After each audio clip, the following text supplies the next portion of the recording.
नमाज के अंदर बिस्मिल्लाहिर्रहमानिर्रहीम किस जगह पढ़नी चाहिए?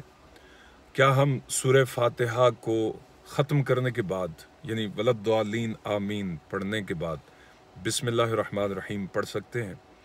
ये एक अहम मसला है। इस वीडियो को आखिर तक देखिए और इस वीडियो को दूसरों के साथ ज़रूर शेयर कीजिए ताकि जिन्हें इस मसले का इल्म नहीं है उन तक भी ये मसला पहुंच जाए।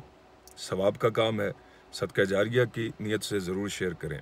देखिए, नमाज के अंदर जब आप सुब्हानकल्लाहुम्मा व बिहम्दिका व तबारक अस्मुका से नमाज शुरू करते हैं, उसके बाद तावुज़ और तस्मीहा का पढ़ना, तावुज़ और तस्मीहा का पढ़ना यानी औज़ु बिल्लाहि मिनश शैतानिर रजीम और बिस्मिल्लाहिर रहमानिर रहीम का पढ़ना जो है वो सुन्नत है।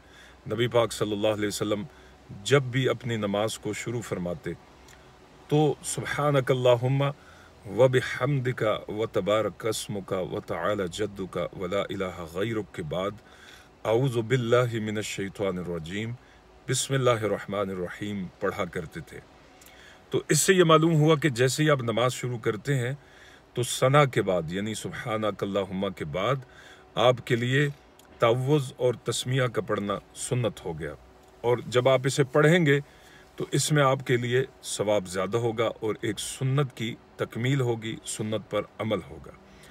बाकी रहा ये सवाल कि क्या कोई शख्स फातिहा पढ़ने के बाद यानी जब वो फातिहा ख़त्म कर ले वलद्दालीन आमीन तो क्या फिर वो बिस्मिल्लाहिर रहमानिर रहीम पढ़ सकता है? बिल्कुल पढ़ सकता है। फिर फातिहा को ख़त्म करने के बाद और सूरत शुरू करने से पहले बिस्मिल्लाहिर रहमानिर रहीम पढ़ना, इसे उलमा ने मुस्तहब लिखा है। मुस्तहब का माना यह होता है कि एक ऐसा काम कि जिसे आप करते हैं तो उसका आपको सवाब होता है और अगर आप उसे नहीं करते तो आपको गुनाह नहीं होता। ये याद रखिए, कुछ लोग यहाँ पर यानी सूरह फातिहा के बाद किसी भी सूरह को शुरू करने से पहले बिस्मिल्लाहिर रहमानिर रहीम को वाजिब कहते हैं। हालांकि ऐसा नहीं है, ये बिस्मिल्लाह यहाँ वाजिब नहीं बल्कि यहाँ मुस्तहब है। और मैंने आपको मुस्तहब की तारीफ बताई कि मुस्तहब वो काम है कि जिसे अगर आप करेंगे तो आपको सवाब ज़्यादा होगा और अगर आप नहीं करते तो उससे आप गुनाहगार नहीं होते। लिहाजा ये अच्छी तरह से नोट कर लीजिए। फिर अगर इसके बाद अगर कोई शख्स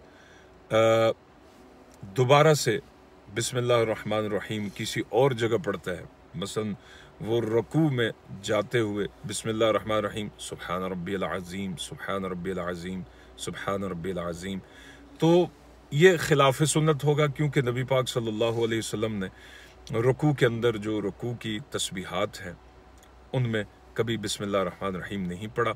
हाँ, अगर किसी शख्स ने पढ़ भी लिया तो उसकी नमाज पर कोई फ़र्क नहीं पड़ेगा। और हाँ, एक और चीज़ नोट कर लीजिए कि अगर कोई शख्स अत्तहियात के अंदर बैठकर अत्तहियातु लिल्लाहि वस्सलावातु वत्तय्यिबातु अस्सलामु अलैका अय्युहन नबिय्यु व रहमतुल्लाहि व बरकातुहू यहाँ तक पढ़ता है, तशहुद पढ़ता है, फिर बिस्मिल्लाहिर रहमानिर रहीम का आगाज़ अत्तहियात से पहले बिस्मिल्लाहिर रहमानिर रहीम पढ़ता है, तो ये खिलाफ सुन्नत है। लेकिन नमाज पर इसका कोई असर नहीं पड़ेगा। लेकिन ये जो दो मकामात हैं, मैं दोबारा से रिपीट करूं कि इनके ऊपर एक के अंदर बिस्मिल्लाह पढ़ना सुन्नत है और उसका ज़्यादा सवाब है। कैसे? सना के बाद सुब्हानकल्लाहुम्मा व बिहम्दिका के बाद वला इलाहा गैरुक पर जहाँ सना ख़त्म होती है वहाँ सूरह फातिहा को शुरू करने से पहले औज़ु बिल्लाह और बिस्मिल्लाह का पढ़ना सुन्नत है।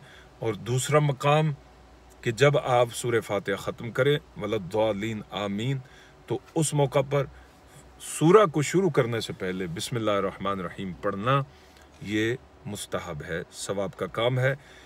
इस मसले के ऊपर अगर कोई आपके जहन में सवाल आता है तो प्लीज़ कमेंट सेक्शन में अपना सवाल ज़रूर पूछिए। इंशाअल्लाह मैं कोशिश करूँगा कि आपको उसका जवाब दे सकूँ। वस्सलामु अलैकुम व रहमतुल्लाहि ताला व बरकातुहू।